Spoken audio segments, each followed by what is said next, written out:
शादी. I think we've covered a lot of youth issues. We've completed our 8th year, and then like 52 episodes every year. That's quite a lot. I mean, we've covered issues like sexual reproductive health. That's been a major issue. Young people, they're very much keen to listen to issues of adolescence, like falling in love, how to propose, and Yeah, and boy-girl relationship, how to handle it, how to handle breakups or the relationship.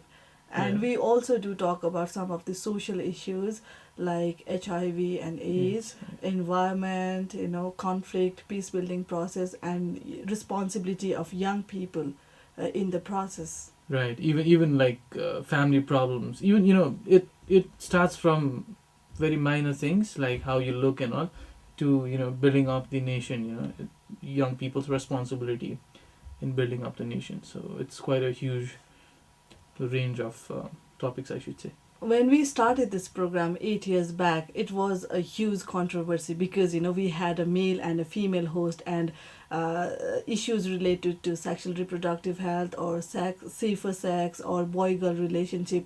It used to be a core part of our production lineup. So in the beginning, it was very difficult for older people or principal or teachers, to accept that these issues were being discussed so openly on radio. So we had to face challenges during that period.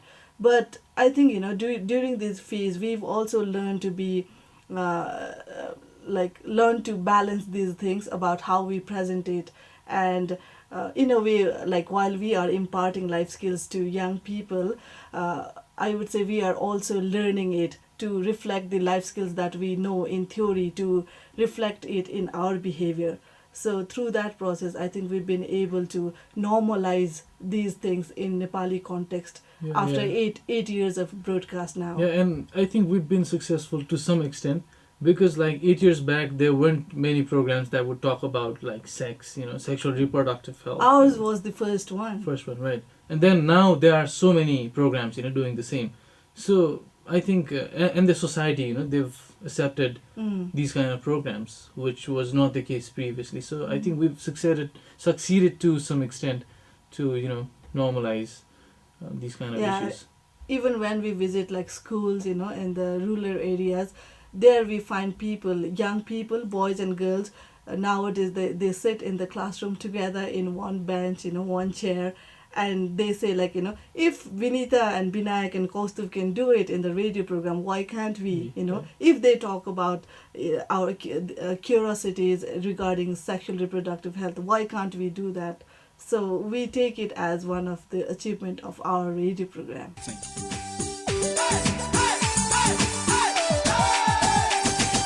छिया छिया भइसक्यो